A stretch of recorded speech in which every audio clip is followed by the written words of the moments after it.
I guess, you know, obviously it's set over such a kind of short period of span of Enzo Ferrari's life. So Adam, with your kind of preparation, did you kind of mainly research on those 3 months, or did you kind of go back to his kind of past and the future as well? What was the kind of process like? Not the future. In my mind, movie's over when, in his life, when the movie's over. So it's interesting to know little details, like about their relationship. I knew, I guess, a little bit into the future, but the thought was to start from birth, everything that led up till where he is at that moment. Yeah, and what were the kind of main things that really stood out to you from the reason? Was there any kind of particular moments or anything that stood out to you from his past that really... One that Michael really wanted to highlight, that keyed him into the character early on, was a moment when he was 19 and he tried for a job with Agnelli at Fiat and was rejected. His father at that point and brother were dead, and he kind of romantically was down literally by a river and kind of, you know, said, who will I be in this world? And that was a catalyst and a motivator throughout his entire life, you know, where I think it made him a little proud to be a self-made man, in a sense, because he, you know, it might as well have been as distant from him as being an astronaut, you know, and I think at that time when we find him, explains a little why he felt he needed to maintain an image of himself. He was very aware of how people viewed him and was, in a sense, playing a character when he was in public or with the press or with the people in the factory or with his drivers, and was different in that world than he was with Laura or he was with Lina. You know, he was aware of and proud of, I think, of his own self-created myth. Yeah, and Penelope, I read that you'd kind of had access to some of the love letters that Laura had written. What was that kind of experience like for you? How much did that kind of inform choices that you made as an actor in playing her? It was one of the things that helped me the most to understand who they were and their relationship. I spent some time with the doctor that they had that became very, very close to the family. They saw him like at least once a week. Yeah. Probably they were both a little bit or big hypochondriacs.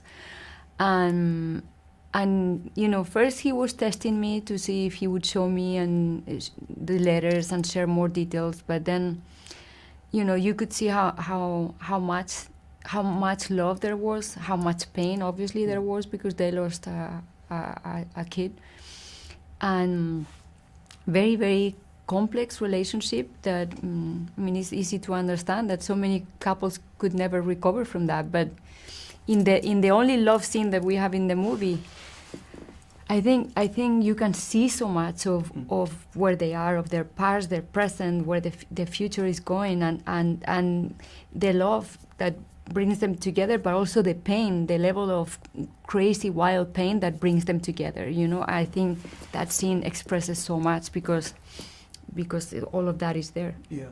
And Shailene, for you, what were the kind of main resources in terms of playing Lina? Because I guess it's probably not as much of a wealth of information out there. So what were your kind of reference points? Yeah, I was able to meet her niece, which was incredibly helpful because she was very close to her, and a few of her friends around town. But for the most part, weirdly, I met Piero Ferrari after I'd started the film. Okay. But he didn't share many words about Lina, but when I would ask him questions and the way he reacted with his face and his body informed me a lot of the relationship that they had. And that felt very, very helpful because so much of the storyline that they explore with Lina and Enzo does surround Piero. So it was really him that helped me understand the depth of love that he felt from his mom.